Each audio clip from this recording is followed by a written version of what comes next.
suis qu'une interprète. Je suis avec vous là, mais je suis qu'un passeur. Enfin, une passeuse.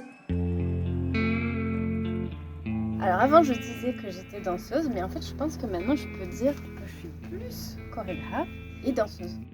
Donc c'est un mélange entre l'écriture de la danse et puis l'écriture de l'espace aussi. C'est aussi parler de ces projets avant qu'ils existent et puis après, une fois qu'ils ont été créés. Moi, quand j'ai écrit Holo, quand j'ai écrit cet album, comment j'ai écrit cet album ? Holo, c'est une période de ma vie qui est particulière. Pour moi, Holo, c'est un virage. J'ai un parcours plutôt académique. Je sais pas, je crois que finalement cet album, c'est peut-être l'album de la maturité. En fait... Non, mais en fait, peut-être qu'il faut que je dise ce qui s'est passé avant. Je crois que d'abord, la première chose qui compte peut-être, c'est que quand j'étais petite, j'ai vu un spectacle du Lido à la télé et j'ai dit à mes parents, moi je veux faire ça. Et après, j'étais élève dans des écoles de petits villages. Et puis après, conservatoire, école supérieure de danse, même jeune ballet, jeune ballet et tout. Et puis après, plein de stages. Et puis après, des compagnies plutôt de petite envergure, on va dire, où j'ai eu la chance de pas mal tourner. Par contre, j'ai pas mal joué. J'ai fait aussi de l'animation dans les campings. J'ai été chorégraphe dans les campings. Et après, il y a eu aussi une rencontre importante, c'était avec Sylvain Huc. Je pense que j'ai approfondi avec lui, avec ce partenariat, des questions chorégraphiques qui me taraudaient. Moi, je pense qu'en fait, au fond, j'ai envie d'être chorégraphe depuis longtemps, depuis toute petite, où je fais des spectacles. Je pense que ça rejoint des préoccupations super actuelles, pas me l'autoriser parce que j'estimais que j'avais pas la légitimité de le faire.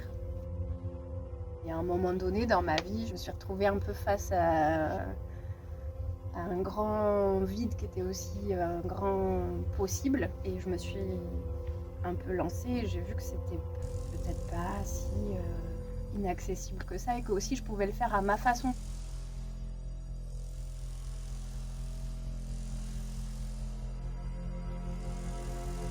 Souvent pour des projets, je pars un peu d'un exercice de style. Qu'est-ce que ça fait si on fait ça ?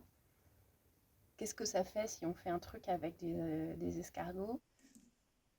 Ou qu'est-ce que ça fait si on se sert comme motif de geste, on se sert du sursaut ? Qu'est-ce que ça fait ? Et puis finalement, petit à petit, en creusant le truc, je vois que ça a une dimension plus symbolique. En fait, j'aime bien qu'il y ait des espèces de repères ou de codes un peu pop que la plupart des gens connaissent et ensuite le tordre un peu. Le point de départ de Grâce, c'était de travailler sur la surprise.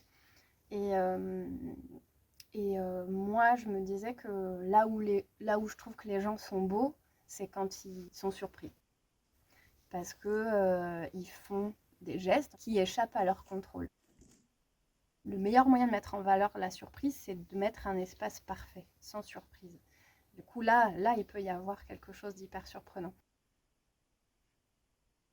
Nous, on s'amuse à faire tout un spectacle sur le sursaut. On dilate ça dans le temps voilà.